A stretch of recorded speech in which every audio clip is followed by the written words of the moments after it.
After my mom passed away, I thought the pain of losing her was the worst thing that could happen to me. But I was so wrong, because what came next felt like a knife straight to my heart. My brother Ethan didn't even wait for a single day.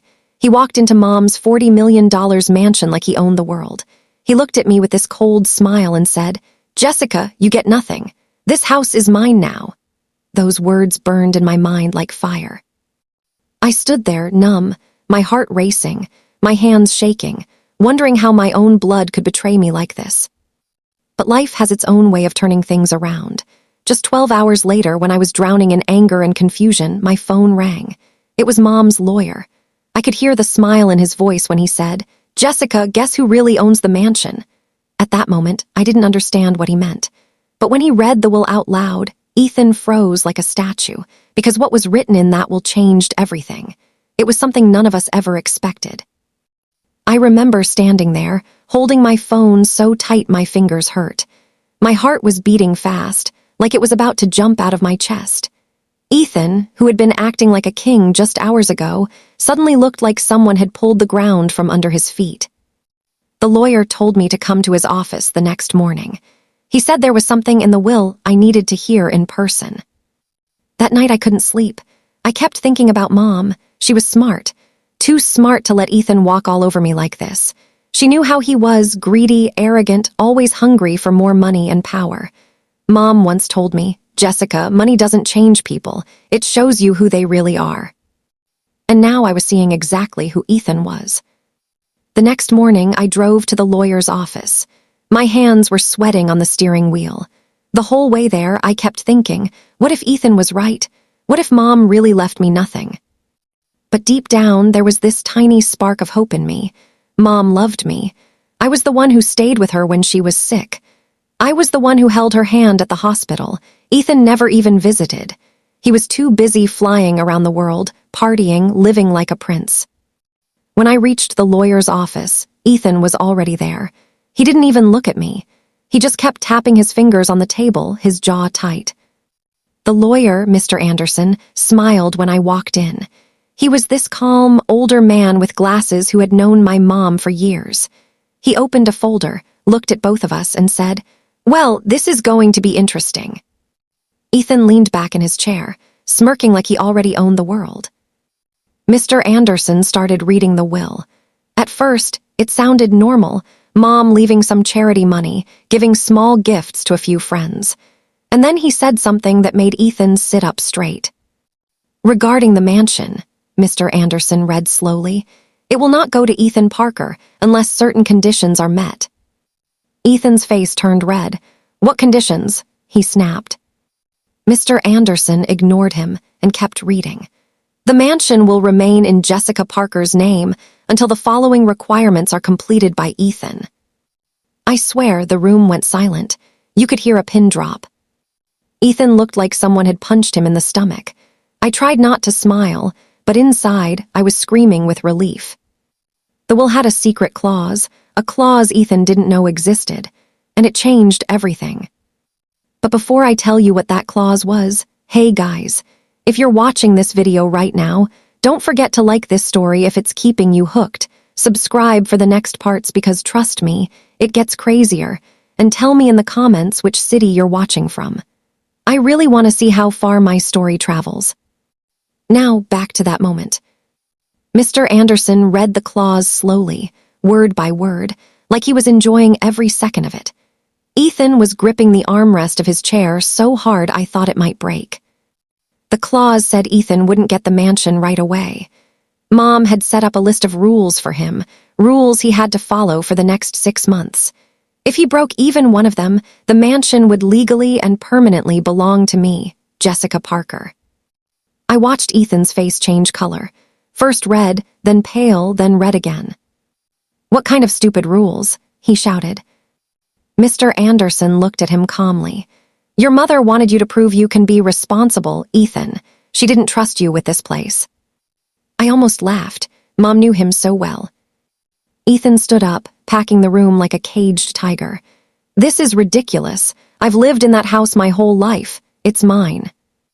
Mr. Anderson didn't even blink. "Not unless you follow the will exactly as it is written. Otherwise, Jessica gets everything." I sat there, feeling like for the first time since Mom died, life was finally fair to me. Ethan turned to me, his eyes full of anger. "Did you know about this?" he hissed. I shook my head. "No, Ethan, I didn't, but I think Mom knew you'd try to pull something like this." He cursed under his breath, stormed out of the office, and slammed the door so hard the windows shook. Mr. Anderson looked at me and smiled. "Jessica, your mother was a very smart woman." And in that moment, I realized this was just the beginning. Because the rules Mom had set for Ethan, they were not easy, and watching him try to follow them was going to be the most satisfying thing I had ever seen. The moment Ethan stormed out of Mr. Anderson's office, I felt this strange mix of relief and curiosity. Relief because for the first time in my life, I saw my brother lose control. And curiosity because I wanted to know what exactly Mom had written in those rules that made him so furious. I looked at Mr. Anderson and asked softly, "Can I see the rules?" He smiled, pushed his glasses up, and handed me a printed copy. My hands shook as I took the paper, partly because this wasn't just some random document. It was Mom's last words, her last wishes, the way she wanted her legacy handled. I read the first line and froze. Ethan Parker must stay in the mansion for 6 months, without selling, renting, or throwing any lavish parties. He must maintain the house exactly as it is. No changes, no destructions, no careless behavior. I almost laughed out loud. Ethan, no parties. That was like asking a fish to live without water. The second rule was even better. Ethan must take care of the mansion staff, pay their salaries on time, and treat them with respect. If any staff member complains about him, the mansion will automatically go to Jessica Parker. I pictured Ethan, who couldn't even say thank you to a waiter, trying to be nice to the staff. This was going to be fun. The third rule was the real kicker. Ethan must not borrow money using the mansion as collateral, nor use it to impress investors for his business deals. The house is a home, not a tool for profit. I looked up at Mr. Anderson, my eyebrows raised. "Did Mom write these herself?" He nodded. She was very clear about what she wanted. She told me, "I want to see if Ethan can live like a responsible man, not like a spoiled prince." I smiled for the first time since Mom died. Mr. Anderson continued, "There are smaller rules too. No legal trouble, no gambling debts, and he must visit your mother's grave once every week to pay his respects. If he misses even one visit, the deal is off." I folded the paper and slipped it into my bag. "This is incredible." He leaned back in his chair, eyes kind. "Your mother believed in second chances, Jessica. She wanted to test Ethan. Maybe she hoped he would change." I thought about that for a moment. Maybe Mom did hope for a miracle, but knowing Ethan, I wasn't so sure. When I left the office, Ethan was leaning against his car, looking like he was about to explode. "Did you know about this?" he barked. I shook my head. "No, but I think Mom wanted to teach you something." He laughed bitterly. "Teach me? By humiliating me like this, by making me some housekeeper in my own home." I crossed my arms. "It's not your home yet, Ethan, and if you can't handle a few rules, maybe it never will be." His eyes narrowed. "You're enjoying this, aren't you?" I didn't answer, because maybe, deep down, I was. The next few days were like watching a reality show where the main character was destined to fail. Ethan moved into the mansion, acting like he was in control. But I knew the rules were hanging over his head like a sword. On the very first day, he tried to throw a party.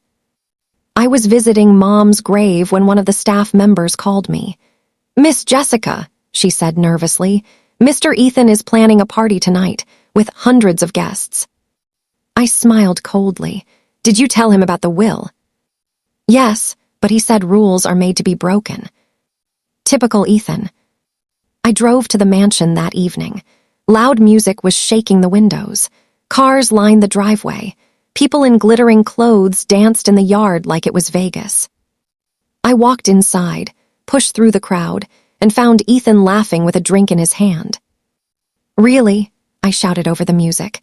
"This is how you plan to follow Mom's rules?" He shrugged. It's just one party, who cares? I pulled out my phone. Mr. Anderson will care, and when he hears about this, the mansion will be mine by tomorrow morning. Ethan froze. For the first time, I saw fear flicker in his eyes. He grabbed the mic from the DJ and yelled, "Party, over, everyone out, now." People booed, but he didn't care. He practically begged the staff to help him clean up before midnight.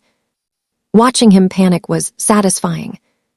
Over the next few weeks, Ethan really tried to follow the rules. He paid the staff on time, smiled awkwardly at them, even asked them about their families. I could tell it was killing him inside. This was a man who had never washed his own dishes, now pretending to be polite so he wouldn't lose the mansion. Every Friday, he drove to Mom's grave with flowers. At first, he looked bored, checking his phone every 2 minutes. But as the weeks passed, something strange happened. He started staying longer. One day, I saw him sitting by the grave alone, his head in his hands. No phone, no arrogance, just silence. I didn't interrupt. Because maybe, just maybe, Mom's plan was working. But then came the moment. Everything nearly fell apart. Ethan had this old friend, Mark, a bad influence if there ever was one. Mark loved gambling, fast cars, shady deals. One night, Mark came to the mansion with a business opportunity. I overheard them talking in the study. "We just need some quick cash," Mark said. "Use the mansion as collateral. No one will know." Ethan hesitated. I could see the temptation in his eyes. This was his weakness, money, risk, the thrill of it all. "Don't be stupid," I snapped, walking in. They both turned. "You do this," I said coldly, "and the mansion is gone. Mom's will is crystal clear." Mark rolled his eyes. "Come on, Jessica, let the man live a little." "Get out," I told him. To my surprise, Ethan agreed. "Yeah, Mark, leave." After he left, I looked at Ethan. "You almost blew it." He didn't meet my eyes. "I know." For the first time, his voice sounded defeated. The next morning, Mr. Anderson called. He said he had been keeping track of everything. The will required regular updates, and so far, Ethan hadn't broken any major rules. Yet. But there were 3 months left, and I knew my brother. 3 months was a long time for someone like him to stay out of trouble. One evening, as the sun set behind the mansion, Ethan and I sat on the porch. It was awkward, silence stretching between us. Finally, he said, "Do you think Mom hated me?" I was surprised. "What? No, why would you say that?" He stared at the horizon. "Because she trusted you with everything, not me." I sighed. "She didn't hate you, Ethan. She just wanted you to grow up." He didn't reply. For the first time, I wondered if maybe this wasn't just about the mansion. Maybe Mom wanted us to face each other, to talk, to fix whatever was broken between us. But knowing Ethan, peace never lasted long. Because the very next week, everything exploded. The week after that quiet evening on the porch started like any other. Ethan was still following Mom's rules, though not happily. He paid the staff on time, visited Mom's grave every Friday, and hadn't thrown another party since the first disaster. From the outside, it almost looked like he was changing. But I knew my brother. Ethan didn't change. He only pretended until it suited him. And sure enough, the storm hit sooner than I expected. It was a Wednesday night when I heard shouting from the mansion's study. I was in the hallway, about to leave after checking on some paperwork Mr. Anderson had sent me. At first, I thought Ethan was on the phone, but then I heard another voice, Mark's. I groaned, that man again. "I told you this is a sure deal," Mark was saying loudly. "One quick investment, double your money in a month. You won't lose the house."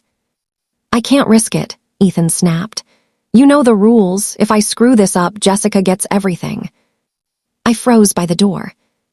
Mark laughed harshly. "So what? You're scared of your little sister now. Come on, Ethan. You're acting like some obedient schoolboy. Where's the old Ethan? The one who didn't take orders from anyone?" I peeked inside. Ethan was packing, his hands in his hair.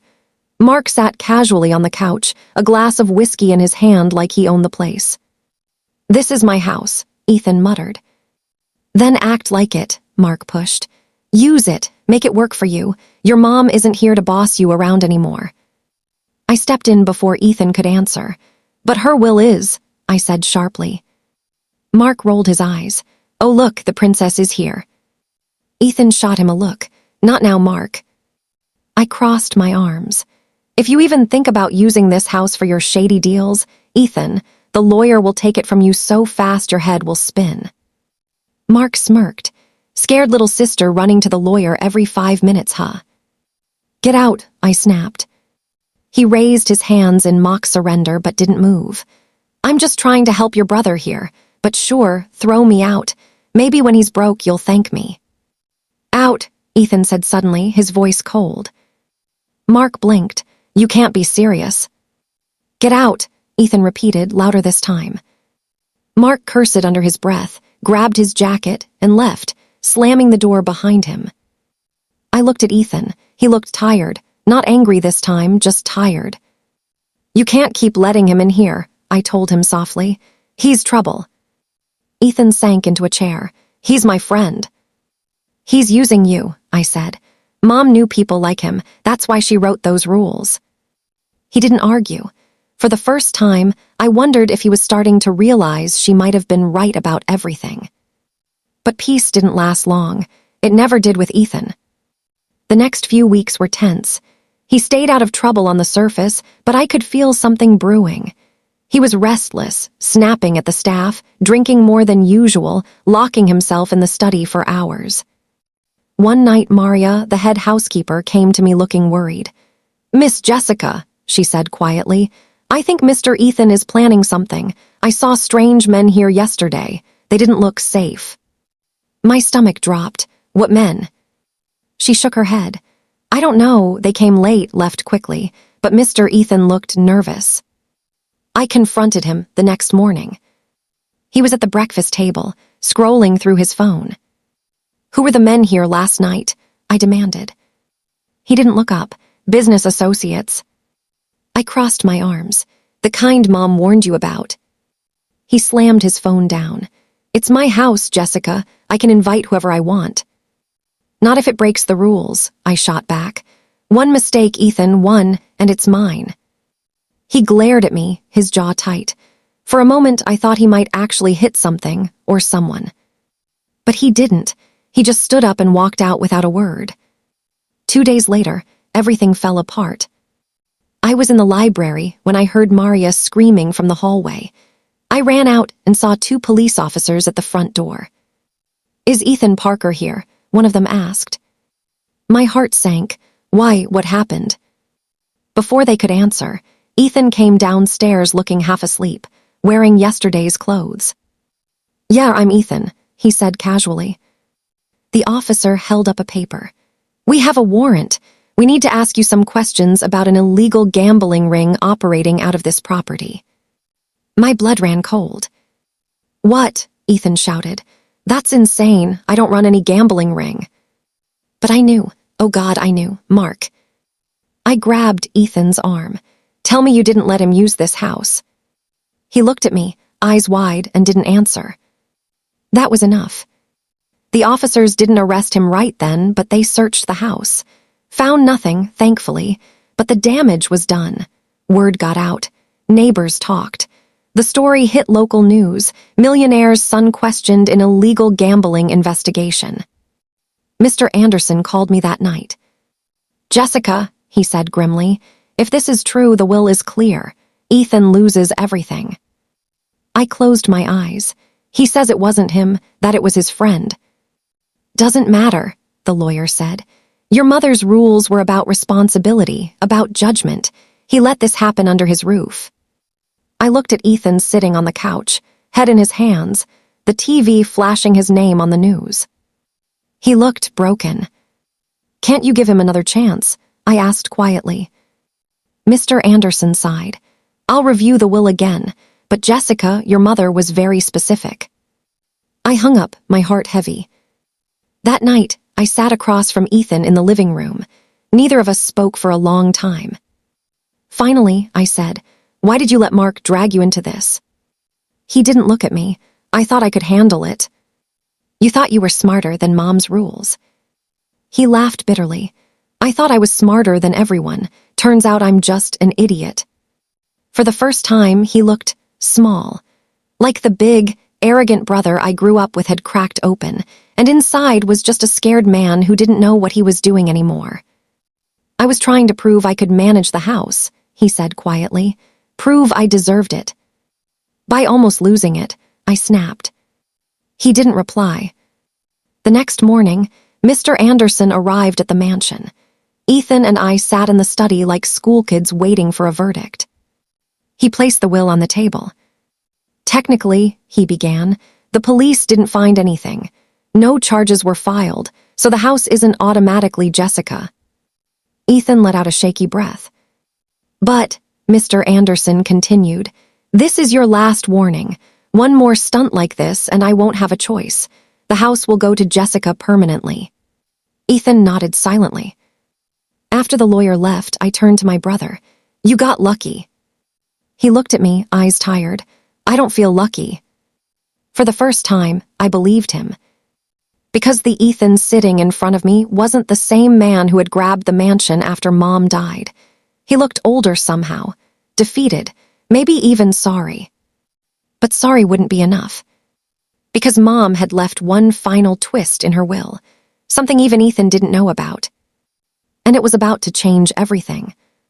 The day after Mr. Anderson gave Ethan his final warning, the mansion felt different, quieter, like the walls themselves were holding their breath. Ethan didn't leave his room all morning. Normally, he would stomp around, bark orders at the staff, or argue with me about something pointless. But now, silence. I was in the library, going through some of Mom's old letters when my phone buzzed.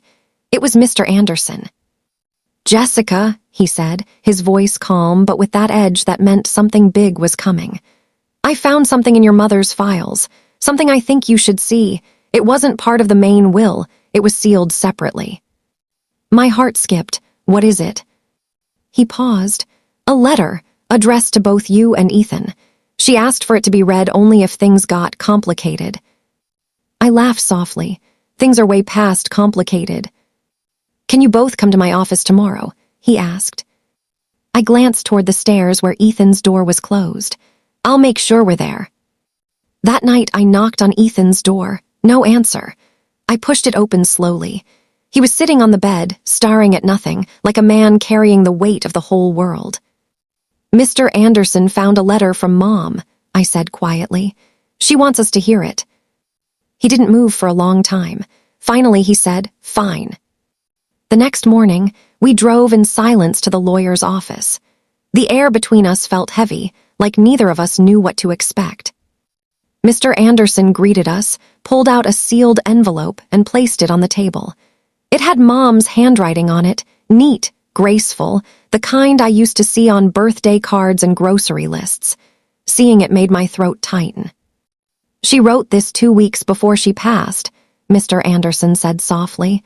I think you should hear it in her words. He opened the letter and began to read. My dear Jessica and Ethan, it began. I swallowed hard. Hearing her name our names in her voice, even through someone else, hurt more than I expected. If you're hearing this, it means things between you two have not gone smoothly. I prayed it wouldn't come to this, but just in case, I need you to know the truth. I glanced at Ethan. His jaw was tight, his eyes fixed on the table. I built this house not just with money, Mr. Anderson continued reading, but with love, with dreams for my family. Jessica, you were always my heart, kind, patient, steady. Ethan, you were my fire, passionate, restless, full of life. I worried about you both in different ways. Jessica, I worried life would treat you unfairly. Ethan, I worried you would destroy yourself chasing things that never really mattered. Ethan flinched slightly. That is why I set the rules, the letter said. Not to punish you, Ethan, to save you, to slow you down before it was too late. For a moment, the room was silent except for the sound of the paper in Mr. Anderson's hands. Then he read the part that made my stomach twist. There is one last condition neither of you know about. If Ethan fails the terms of the will, the house does not simply go to Jessica. It will go into a trust for both of you, but only if you agree to live in it together for 1 full year and rebuild this family under one roof." I blinked. "What?" Ethan's head snapped up. "She can't be serious." Mr. Anderson nodded.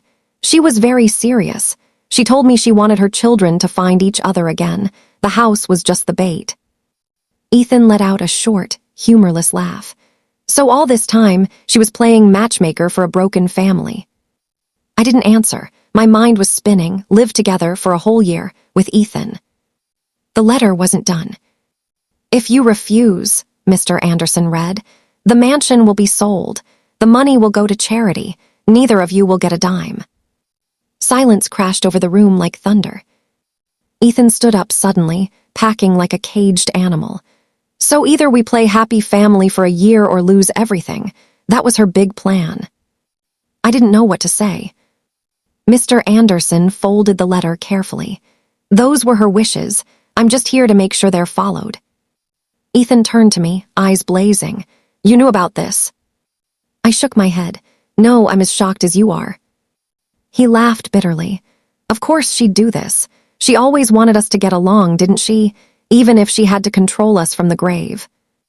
I wanted to be angry at him for talking about Mom like that, but deep down, I understood what she was trying to do. On the drive back, Ethan didn't say a word. Neither did I. The letter sat between us like a live grenade. When we reached the mansion, he finally spoke. "I can't do this," he muttered.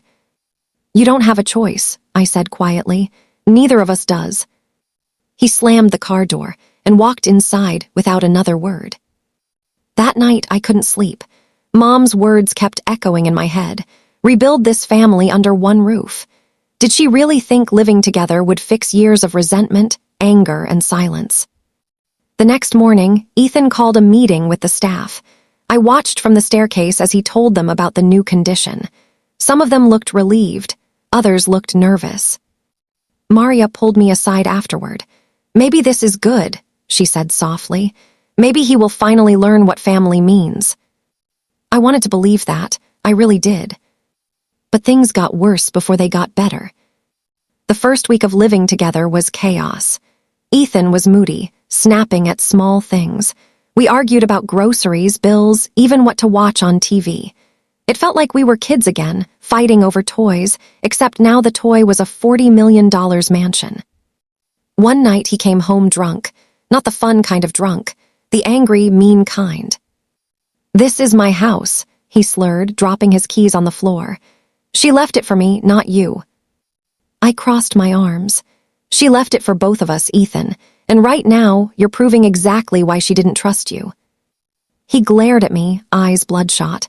"You think you're better than me, just because you were the favorite." I froze. "That's what you were," he spat. "Mom's favorite, the good kid, the angel, and me, the disappointment." I didn't know what to say, because maybe, on some level, he was right. He stumbled to his room and slammed the door. The next morning, he didn't come out until noon. He looked terrible, pale, exhausted, like someone carrying too many ghosts on his back. For the first time, I felt sorry for him. Living together was forcing us to see parts of each other we'd ignored for years. The anger, the pain, the loneliness. One evening, about a month into this strange arrangement, we sat on the porch again. The sunset painted the sky orange and pink. For a long time, neither of us spoke. Then Ethan said, "Do you think she hated me?" I turned to him. "She didn't hate you, Ethan. She was scared for you." He looked down at his hands. "I was angry at her for always comparing us, for loving you more." "She didn't," I said softly. "She just knew I didn't need saving. You did." He didn't answer, but for the first time, he didn't argue either. Maybe Mom's plan was working after all. But then came the day that changed everything. The day we found Mom's second letter. The day started like any other. Ethan had actually woken up early for once, made coffee for both of us, and didn't argue about anything. It felt strange, like the storm had finally passed. For weeks, we had been living under the same roof like two strangers forced into a truce, both waiting for the year to be over so we could finally breathe again. But peace never lasted long in our house. That afternoon, Maria came to me holding a small wooden box. "Miss Jessica," she said softly, "I was cleaning the attic and found this. It has your mother's name on it." My heart skipped. "Where exactly did you find it?" She shifted nervously. "Behind some old trunks covered in dust, like someone hid it there." I took the box from her. It was small, old, with a simple lock that had rusted over time. On top, in Mom's handwriting, were the words, "For my children when the time is right." My hands shook as I opened it. Inside was a single envelope, sealed. I called Ethan immediately. He was in the study, reading through some business papers. "What now?" he asked when I told him. "Mom left another letter," I said. He frowned. "Another one? How many of these things did she write?" I ignored his tone. "We should read it together." We sat in the living room, the envelope between us like a ticking bomb. For a long time, neither of us moved. Finally, Ethan sighed. "Just open it." I broke the seal carefully. The paper inside was yellowed slightly, like it had been waiting a long time for this moment. The first line made my stomach twist. "If you are reading this," Mom wrote, "then my first letter was not enough, and it means there are still truths you don't know about this house and about me." Ethan shifted uncomfortably. "What does that mean?" I kept reading. "This mansion holds more than memories," the letter said. "It holds secrets, things I never told anyone, not even you two, and it's time you knew the truth before it's too late." My pulse quickened. I glanced at Ethan. He looked as confused as I felt. Mom's words continued. "When I was young, before I married your father, this house didn't belong to me. It belonged to my parents, your grandparents. But there was a condition in their will too. They believed this house should stay in the family, but only if the next generation proved worthy of it." Ethan groaned. "Not more rules. Please tell me she's joking." I shook my head and kept reading. "They believed money and power destroy families," the letter said. "So they left the house to me only after I agreed to one thing: I would pass it down to the child, or children, who understood love, loyalty, and sacrifice. Not greed, not pride." Ethan muttered under his breath. "Well, I guess I failed that test." I ignored him. "There is a reason I made you live together," Mom wrote. "This house doesn't just need owners, it needs a family. If you two can't be that, the house will go to charity, just as my parents wished." I sat back, the words heavy in my chest. So this wasn't just Mom's idea. It was a legacy stretching back generations. Ethan stood up, packing. "So all this time it was never really ours, not unless we play happy family." I folded the letter. "It was never about the house, Ethan. It was about us." He stopped packing, hands on his hips. For once, he didn't have a comeback. The days that followed were tense. The second letter changed everything. It wasn't just about Mom's rules anymore. It was about proving to people who weren't even alive anymore that we deserved to keep this house. Ethan grew quieter, less angry, like the fight had gone out of him. One evening, I found him in the study staring at an old photo of Mom and Dad. We were kids in the picture, standing in front of the mansion. Mom had her arms around both of us. Everyone was smiling. "Do you remember that day?" he asked softly. I nodded. Dad had just finished building the fountain in the garden. Ethan chuckled, and I fell into it trying to catch a frog. For a moment, we both laughed. It felt strange, like the ice between us was finally cracking. But then Ethan's smile faded. "I was so angry at her, Jessica, for controlling everything, even from the grave."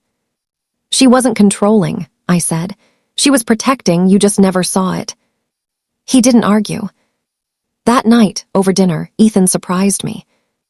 "I want to try," he said suddenly. I looked up. "Try what?" "To actually fix this family," he said. "Not just for the house, for Mom, for us." I stared at him, unsure if he meant it. "Why now?" He sighed. "Because maybe she was right. Maybe I've been chasing the wrong things." For the first time, I believed him. The next few weeks were different. Ethan started helping around the house. Not just paying the staff, actually helping.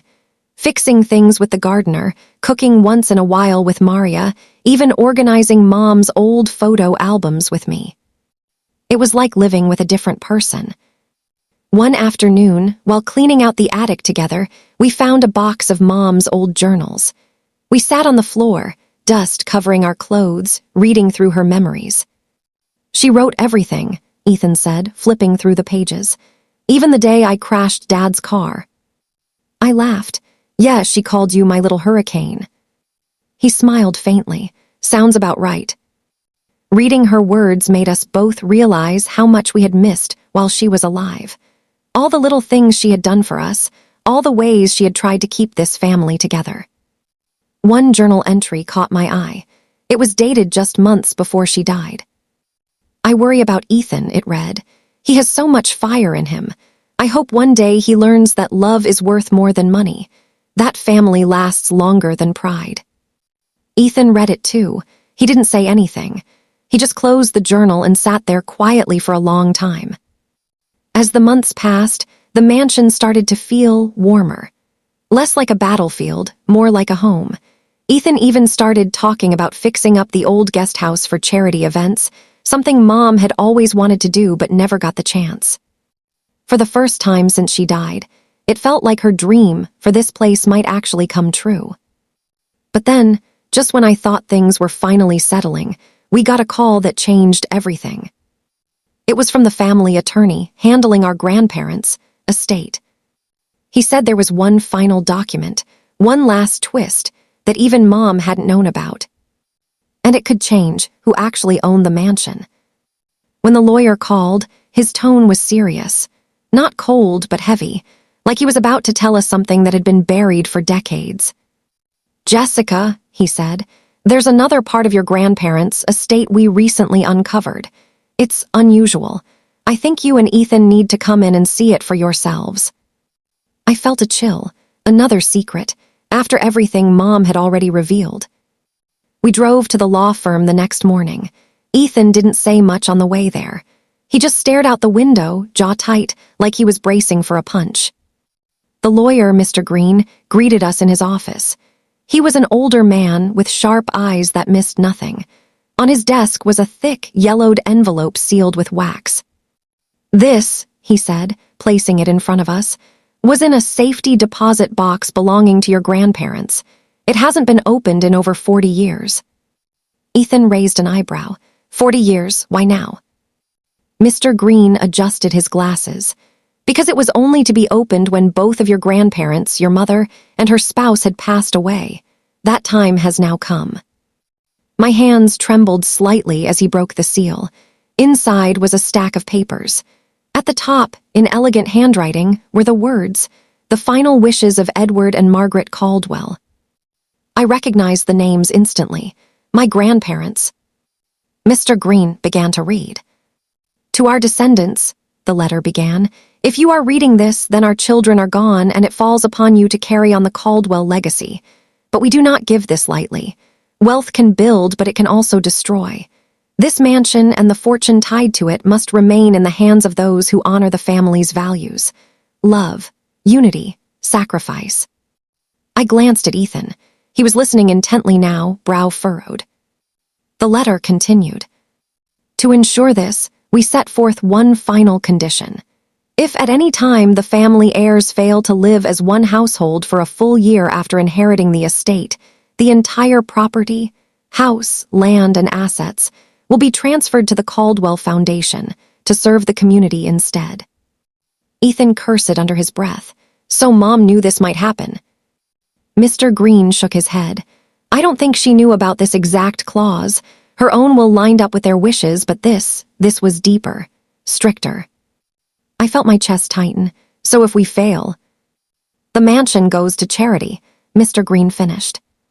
Ethan leaned back in his chair, hands over his face. "Unbelievable. So we've been dancing to their tune this whole time." But I was thinking about Mom, about how she must have felt carrying all this weight, knowing one wrong move could erase everything her family had built.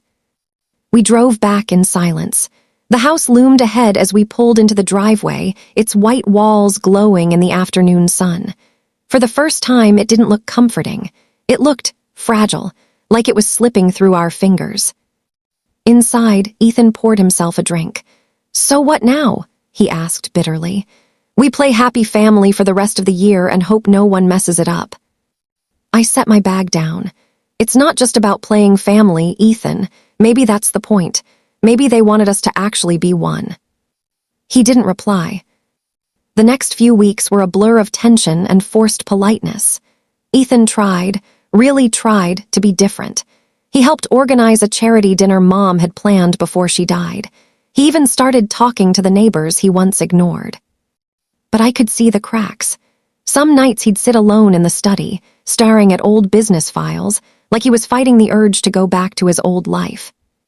One evening, as we sorted through more of Mom's things, we found a small jewelry box in her dresser. Inside was her wedding ring and a note addressed to both of us. It said, "For my children, remember love builds, pride destroys." Ethan stared at it for a long time before quietly putting the note back. Spring came. The garden bloomed again, the air warmer, softer. For a while it felt like maybe, just maybe, we were going to make it. Then came the night. Everything almost fell apart. It was late. I was reading in the library when I heard voices in the hallway, angry voices. I stepped out and saw Ethan arguing with a man I didn't recognize. "You can't just show up here," Ethan was saying, his tone sharp. The man sneered. "You owe me, Caldwell. Don't think your fancy house changes that." My stomach dropped. Debt. Ethan hadn't said anything about debt. The man left after a heated exchange, but the damage was done. "What was that about?" I demanded. Ethan ran a hand through his hair. "Nothing you need to worry about." "Don't lie to me, Ethan. Who was he?" He hesitated, then sighed. "An old business partner. Things went bad a few years ago. I thought it was handled." "Handled how?" "Paid off," he muttered, "but I guess not." I stared at him. "If this blows up, the lawyers will think we're unstable. We could lose everything." "I know," he said softly. "I'm sorry." It was the first time he'd said those words to me in years. Over the next month, Ethan worked to settle things quietly. Sold off some investments, paid the man back, cut ties with old business circles that had nearly ruined him before. It wasn't easy for him, I could see the strain, but slowly the threats stopped, the calls ended. And for the first time, I saw him not as the arrogant brother who tried to steal everything, but as a man trying to put his life back together. Summer arrived. We were almost at the 1-year mark. The mansion was different now, brighter, fuller. We hosted charity events, opened the gardens to local schools, even turned the guest house into a community library, just like Mom once dreamed. Ethan changed too. He laughed more, helped more. Sometimes I even caught him talking to Mom's portrait in the hallway, like he was telling her about his day. One evening, as we watched the sunset from the balcony, he said quietly, "I used to think this house was just about money. Now I get it." "Get what?" I asked. "Why she fought so hard to keep it in the family. It's not the walls or the land, it's everything inside it, the memories, the people, us." For a long time, neither of us spoke. Finally, the day came. 1 year since Mom's will had changed our lives. Mr. Green arrived with the final paperwork. Ethan and I sat at the same table where months ago we had nearly torn each other apart. He looked at us over his glasses. "Well," he said, "you two actually did it. 1 year, together. No sales, no transfers, no fighting that ended in court. By the terms of both your mother's will and your grandparents' conditions, the house is officially yours, jointly." Ethan let out a breath like he'd been holding it all year. I felt tears sting my eyes. But Mr. Green wasn't done. "There's one more thing," he said, handing us a final envelope. "Your grandparents left a message for this moment."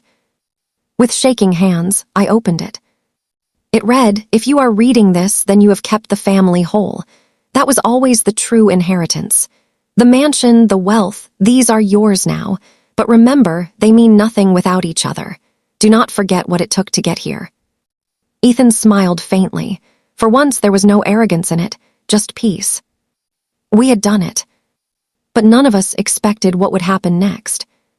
Because that night, as we celebrated, there was a knock on the door. And the person standing there would change everything all over again. The knock on the door that night was soft, almost hesitant, like whoever was on the other side wasn't sure they even belonged there. We had just finished the last of the champagne, the living room glowing warm under the chandelier, laughter still lingering in the air after Mr. Green's announcement. The mansion was officially ours. Months of fights, secrets, debt, and grief had finally settled into peace. For the first time since Mom's passing, I felt like life was beginning again instead of just falling apart. But that knock changed everything. Ethan looked at me, eyebrows raised. "You expecting someone?" I shook my head. He got up and crossed the marble floor, his footsteps echoing in the quiet. When he opened the door, the cool night air swept in, and so did the stranger standing there. She was a woman, late 50s maybe, dressed simply in jeans and a blazer, but there was something about her presence that made the room feel smaller, heavier. She looked at Ethan, then at me, with eyes that held stories I couldn't read yet. "Jessica Caldwell?" she asked softly. "Yes," I said, standing slowly. "My name is Laura Mitchell," she said. I knew your mother very well." Ethan frowned, and Laura took a deep breath, as if gathering courage. "And I think there's something you need to know about this house, about your family." The room went so silent, I could hear the grandfather clock ticking in the hallway. "Come in," I said finally. She stepped inside, looking around like she was walking through a memory. Her gaze lingered on the portraits lining the walls, the grand staircase, the chandelier above. "I haven't been here in over 30 years, she murmured. "Who exactly are you?" Ethan demanded, his tone sharp again. "Because if this is about money—" "It's not," she cut in firmly. "It's about the truth, and your mother wanted you to know it, but she never got the chance to tell you herself." My heart pounded. "What truth?" Laura turned to me. "Jessica, your mother and we were best friends in college, closer than sisters. I was there when she met your father. I was there when this house came into her life, and I was there when everything changed." She paused, eyes glistening. "Your grandparents built this estate from nothing. Every brick, every dollar was earned with sweat and sacrifice. But there was one thing most people never knew about them." I held my breath. "They had another child," Laura said quietly. For a second, her words didn't make sense. "What?" I whispered. Ethan laughed incredulously. No, that's impossible. Mom was their only kid." Laura shook her head. "No, she had a brother, older by 2 years. His name was Michael, but he left this house and the family long before you were born." The room tilted slightly. "Why?" I asked, my voice barely audible. Laura's eyes dropped. "Because he didn't want the money. He didn't want the mansion or the businesses or the legacy. He wanted a normal life. Your grandparents didn't take it well. There was a fight, a bad one. He walked out and never came back, changed his name, started over somewhere far away." Ethan looked stunned. "So there's an uncle out there we never knew about." "There was," Laura corrected softly. "He passed away 10 years ago, but he had a daughter." The air left my lungs. "A daughter," I repeated. "Yes," Laura said. "Her name is Claire, and legally, she's as much an heir to this estate as either of you." The words hit like a thunderclap. All those months fighting to keep the mansion, the drama, the sacrifices, and now someone we didn't even know about might have a claim to everything. Ethan stood abruptly, packing. No, this can't be right. The will, Mom's will, didn't say anything about this Claire person." Laura nodded. "Because your mother didn't know where Michael was. She searched for years. She wanted to bring him back into the family, but he stayed hidden. It was only after he died that I learned about Claire, and I think she deserves to know the truth." My mind spun. A cousin, out there somewhere, maybe living an ordinary life, unaware that she belonged to this tangled web of wealth and secrets. "Where is she now?" I asked. Laura hesitated. "She lives in Chicago. I have her address. I thought you might want to meet her before the lawyers find out on their own." Ethan cursed under his breath again, rubbing his temples. This is insane. We just spent a year proving we could keep this place, and now you're saying some stranger might just walk in and take half of it. She's not a stranger, Laura said firmly. She's family. Silence stretched between us. Finally, I said, give me her address. 2 weeks later, I stood outside a small apartment building in Chicago. Nothing like the mansion back home. No gates, no fountains, no endless hallways. Just a brick building with peeling paint and a buzzing front door. I was nervous. What do you even say to someone whose existence rewrites your entire life story? Claire opened the door before I could knock twice. She looked about my age. Same dark hair as Mom, same sharp Caldwell eyes. One look at her and I knew Laura hadn't been lying. Can I help you? She asked cautiously. I swallowed hard. My name is Jessica Caldwell. I think we're cousins. Her eyes widened. We sat in her tiny kitchen while I told her everything. About the mansion, about Mom, about Michael, the father she barely remembered. By the time I finished, her hands were shaking around her coffee mug. I had no idea, she whispered. My dad, he never talked about his family. I thought maybe they didn't want him. My chest ached. It's complicated, but I think they always did, even if they didn't show it well. She was quiet for a long time. Then she said, I don't want your money or your house. I have a life here. I believed her. There was no greed in her eyes, just confusion, maybe a little sadness. But, she added softly, I would like to see it, just once, the place where my dad grew up. A week later, Claire stood in the Caldwell mansion for the first time. Ethan was stiff, formal, but polite. He showed her the library, the gardens, the old photographs of our grandparents. Claire lingered the longest in the hallway where Mom's portrait hung. She studied it quietly, then smiled faintly. She looks kind, she said. She was, I whispered. Before she left, she handed me an envelope. Dad wrote this before he died, she said. I think it was meant for your mom, but since she's gone, maybe you should have it. After she left, I opened it. Inside was a single page in rough handwriting. Margaret, I'm sorry I left the way I did. I just needed a different life. But not a day goes by that I don't think about you, about home. If I ever find the courage, maybe I'll come back.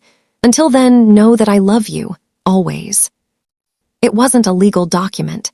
It didn't change the inheritance or the mansion or any of that. But somehow, it changed everything.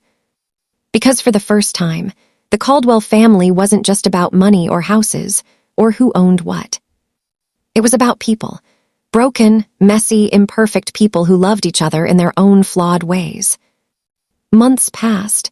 Claire visited a few more times but never asked for anything. Eventually, she returned to Chicago for good, her life her own again. Ethan and I kept the mansion, not because of the money, not because of the legacy, but because it finally felt like home again. And sometimes, when the sun set over the gardens and the house glowed warm behind us, I liked to think Mom and Michael were both watching somehow. Maybe proud, maybe laughing at all the chaos we went through to get here. Either way, we made it. And that was enough.